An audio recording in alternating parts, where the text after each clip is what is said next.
Student, आज हम लोग देखेंगे कि फंक्शन ओरिएंटेड डिज़ाइन क्या होता है, डिज़ाइनिंग टेक्निक। जैसे हम लोग अभी तक स्टडी कर रहे थे कि हमारा जो सॉफ्टवेयर होता है उसको डिज़ाइन करने के अलग अलग डिज़ाइन स्ट्रेटजी है। तो हमारी अगर डिज़ाइन स्ट्रेटजी जो फंक्शन ओरिएंटेड डिज़ाइन स्ट्रेटजी क्या होती है। इस डिज़ाइन स्ट्रेटजी में हम लोग जो फंक्शनल जो होती हैं उसमें हम लोग फंक्शन यूनिट के रिस्पेक्ट में हम डिज़ाइनिंग करते हैं, जो एक तरह का इनपुट लेते हैं और एक आउटपुट को करस्पॉन्डिंग आउटपुट को जनरेट करते हैं। तो इसके अंदर आप लोगों को ये बात होता है कि इसमें ऑब्जेक्टिव क्या होता है। Its objective is to explain how the software design may be represented as a set of function with shared states. तो इसमें हम अपने फाइनल प्रोजेक्ट को हम करस्पॉन्डिंग फंक्शंस जो उस प्रोजेक्ट से रन होते हैं उनके रिस्पेक्ट में हम लोग अपने सॉफ्टवेयर के डिज़ाइन को क्रिएट करते हैं। इसके अंदर इसमें होता है आपका जो फंक्शंस होते हैं जो एक दूसरे से जो सीक्वेंशियल मैनर में रन करते हैं या जो एक दूसरे के पैरेलल रन करते हैं, उसको हम लोग ऑब्जेक्ट ओरिएंटेड डिज़ाइन स्ट्रेटजीज को यूज़ करते हुए करते हैं। जैसे कि हम सिस्टम कोई भी प्रोजेक्ट बनता है तो वो आपका किसी डिज़ाइन ऑब्जेक्टिव को ध्यान में रख करके बनाया गया।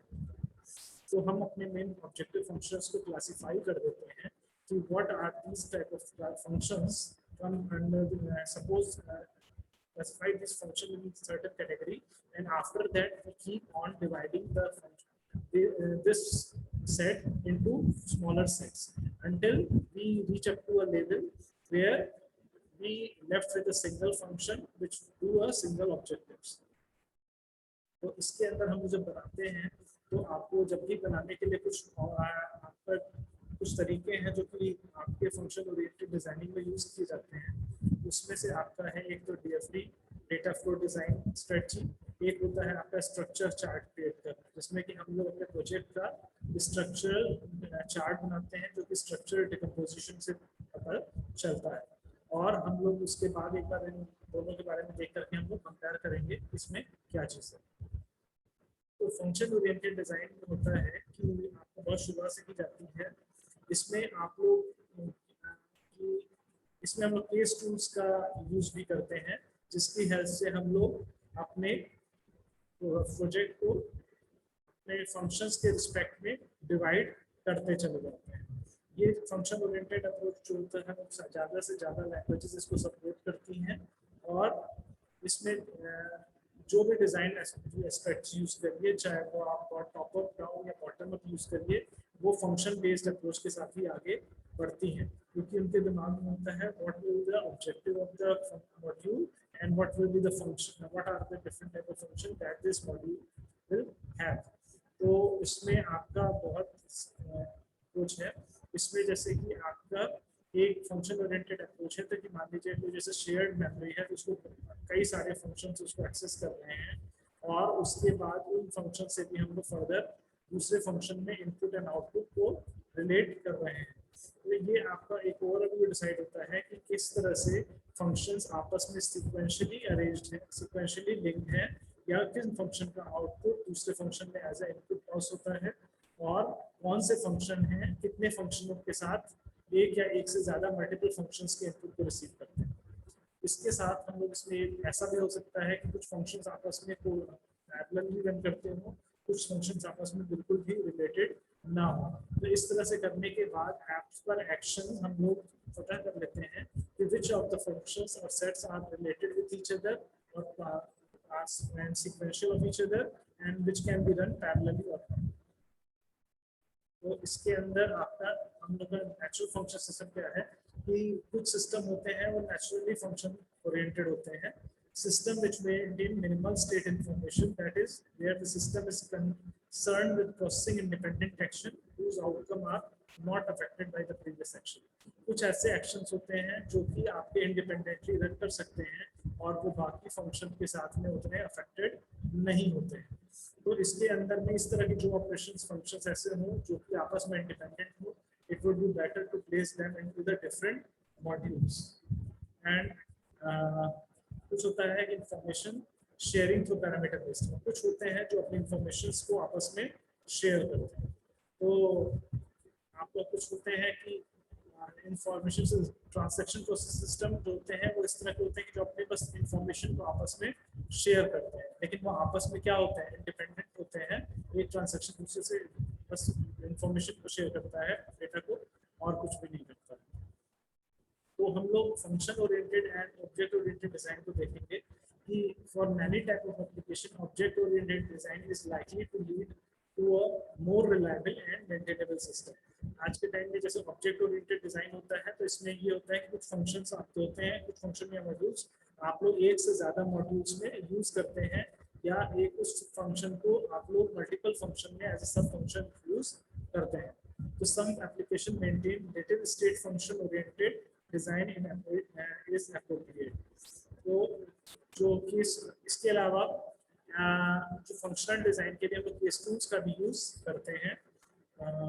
और इस तरह से हम लोग देखते हैं कि ऑब्जेक्ट ओरिएंटेड कॉन्सेप्ट से ये यूज होता है कि आपका कुछ फंक्शन शेयर्ड में यूज हो जाते हैं या मल्टीपल फंक्शन के साथ में यूज होते हैं। तो आपको फंक्शन डिजाइन प्रोसेस में जो हम लोग को मेन जो मेथड्स यूज होते हैं वो डेटा फ्लो डिजाइन या स्ट्रक्चरल डिकम्पोजिशन है, और इन दो का यूज इसमें के लिए ज़्यादा किया जाता है। तो आपका मॉडल DFT के बारे में मैं आप लोग से पिछले लेक्चर में मैं बात कर चुका हूँ, तो अभी हम लोग फोकस करेंगे कि स्ट्रक्चरल डिकम्पोजिशन क्या होता है। तो इसमें होता है कि इसमें हम दिखाते हैं कि फंक्शंस को आपको सब फंक्शन में डिवाइड किया जाता है और उसको हम ग्राफिकल चार्ट फॉर्म में शो करते हैं कि what will be the architecture of the system. और लेकिन इसमें फर्क होता है कि फंक्शन के रिस्पेक्ट में आप लोग स्ट्रक्चर चार्ट बनाते हैं, लेकिन जब DFT की बात करते हैं तो DFT का फोकस होता है डेटा के ऊपर, एंड ये डेटा फ्लो के बेसिस पे सिस्टम को के डिजाइन को शो करता है। तो दोनों के अप्रोच में डिफरेंस है। स्ट्रक्चर जो होता है वो प्योरली फंक्शन को फंक्शन के बेसिस पे फंक्शन को फर्दर सब फंक्शन में डिकम्पोज करता है और एक ग्राफिकल चार्ट लाइक प्रिपेयर करता है, जिसको हम लोग स्ट्रक्चर चार्ट कहते हैं। ये भी एक आपका फंक्शन डिजाइन अप्रोच है। और दूसरा डिजाइन अप्रोच है जिसमें हम लोग डेटा पे फोकस करते हैं, जिसमें हम लोग डेटा के फ्लो को कि एक मॉड्यूल से दूसरे मॉड्यूल में कैसे पास होता है उसको हम लोग डायग्रामेटिकली शो करते हैं। तो वो आपका डेटा फ्लो डायग्राम होता है। तो इस तरह से कहा जा सकता है कि जब हम डेटा के डायग्रामेटिक रिप्रेजेंटेशन से सिस्टम को रिप्रेजेंट करते हैं डेटा पॉइंट ऑफ व्यू से, तो वो DFT होता है। जब हम फंक्शन पॉइंट ऑफ व्यू से सिस्टम को ग्राफिकली रिप्रेजेंट करते हैं तो वो स्ट्रक्चर चार्ट होता है। अब detail design, the entities in the design and their interface are described in details.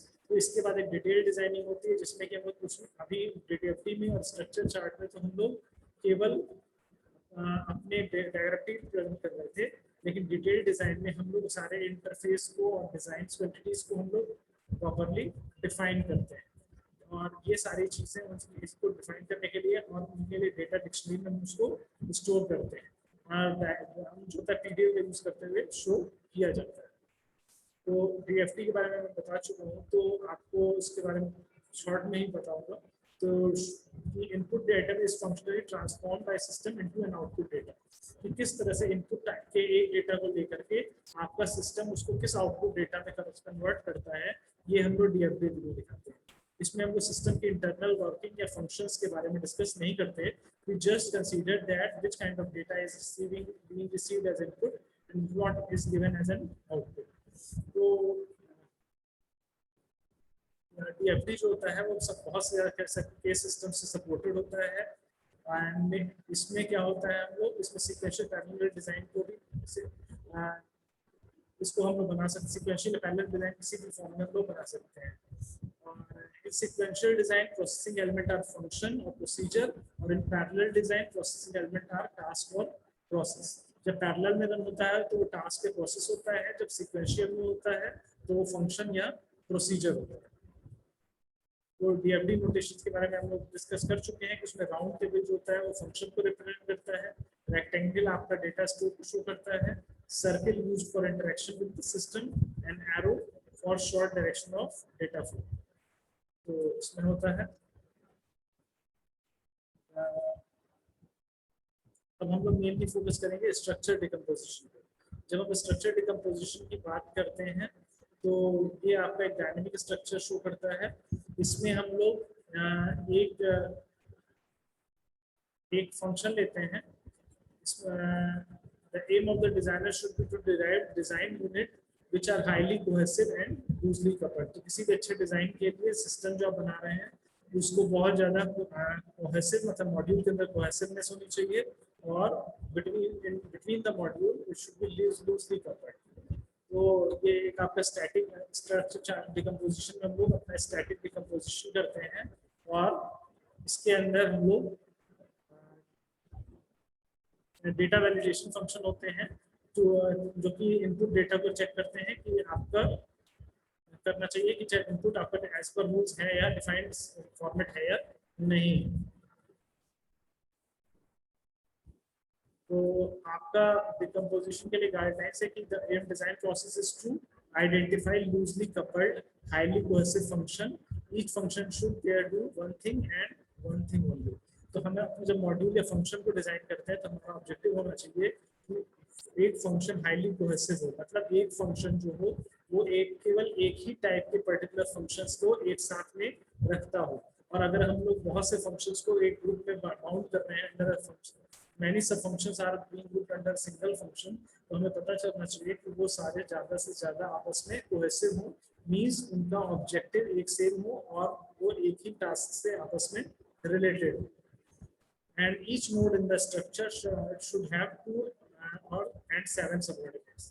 तो किसी भी स्ट्रक्चर चार्ट में एक लिमिट डिसाइड की गई है कि जो सबऑर्डिनेट्स हो वो 2 से लेकर के 7 तक ही हो तो बेटर है। इससे ज़्यादा या ज़्यादा सबऑर्डिनेट्स होने पे आपका मॉड्यूल का फोकस जो कहा जा रहा था कि हाईली कोहेसिव है वो कम हो सकता है।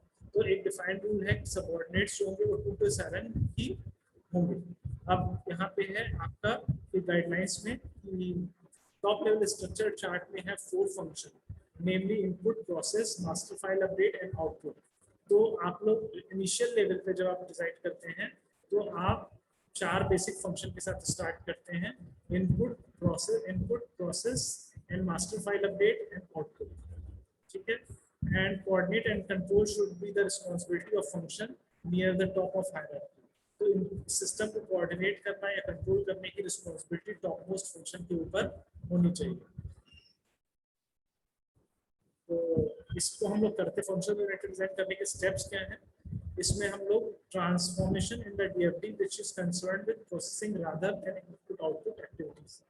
तो सिस्टम जो ट्रांसफॉर्मेशन है जो कि आपके डीएफडी में इनपुट को आउटपुट में कन्वर्ट कर रहे हैं, हमें ये पता करना होगा कि जो डीएफडी में जो कन्वर्जन शो कर रहा है उसके प्रोसेसिंग के तो उसका वो सारे के सारे फंक्शन जो आपको कन्वर्ट करने का काम कर रहे हैं वो सारे के सारे एक सिंगल फंक्शन में आने चाहिए जो एक इनपुट डेटा को करस्पॉन्डिंग आउटपुट में कन्वर्ट कर रहे हैं DFD data. And transformation concern with reading, validating and formatting.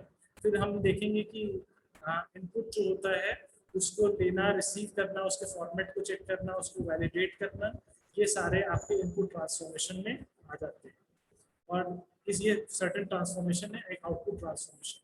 इसी तरह से आउटपुट ट्रांसफॉर्मेशन जो आउटपुट जो डेटा है उसके भी डेटा को चेक करना, उसकी फॉर्मेटिंग करना, वो सारे ट्रांसफॉर्मेशन आपका आउटपुट ट्रांसफॉर्मेशन होगा। देखोगे इनपुट आउटपुट इनपुट ट्रांसफॉर्मेशन जो इनपुट को चेक कर रहे हैं, वैलिडेट कर रहे हैं, फॉर्मेट में सेट कर रहे हैं, और एक हो गया जो आउटपुट को फॉर्मेट में कर रहे हैं, वैलिडेट कर रहे हैं, ये आउटपुट फॉर्मेट ट्रांसफॉर्मेशन।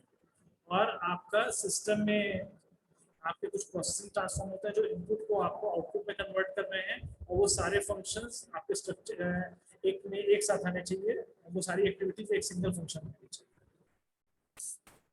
तो इनिशियल स्ट्रक्चर चार्ट जैसे आप लोग कोई बनाएंगे तो इसके अंदर आप लोग को दिखाया जा रहा है कि कुछ एरोड दिखा रहे हैं कि वो इनपुट कहाँ से लिया, क्या इनपुट लिया जा रहा है और क्या आउटपुट जनरेट किया जा रहा है। तो यहाँ पे जैसे देख रहे हैं कि गेट डिजाइन एंटिटी नेम, तो डिजाइन एंटिटी नेम को लेकर के हम लोग एंटिटी नेम जनरेट कर रहे हैं।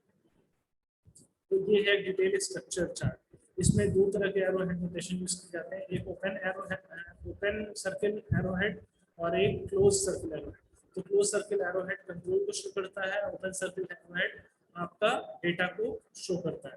तो यहाँ पर शो करता है तो यहाँ पे किस मॉड्यूल से फंक्शन से कौन सा इनपुट लिया जा रहा है और क्या आउटपुट दिया जा रहा है वो प्रॉपर्ली यहाँ पर दिखाया गया है। तो इसके अंदर एक्सपेंडेड स्ट्रक्चर चार्ट, तो आपका फाइनल स्ट्रक्चर चार्ट है। जैसा मैं इसके अंदर कह रहा था कि डिटेल डिजाइन।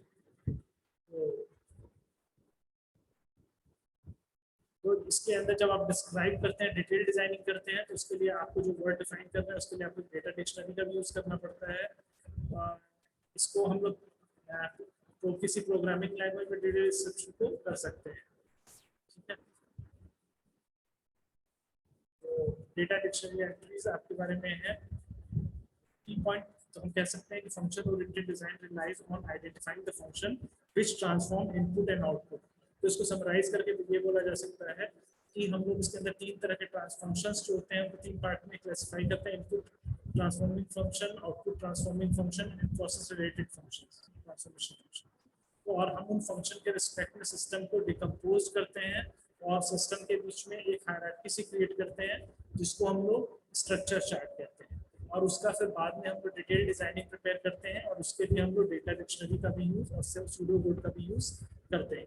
तो ये सारी चीजें आपको बताती हैं कि फंक्शन ओरिएंटेड आपका डिजाइन अप्रोच क्या है, फंक्शन डिजाइन अप्रोच क्या है, और इसके अकॉर्डिंगली हम लोग कैसे अपना स्ट्रक्चर चार्ट क्रिएट करते हैं और फिर उसकी डिटेल डिजाइनिंग करते हैं और लाइब्रेरी फंक्शंस को डिफाइन करते हैं। तो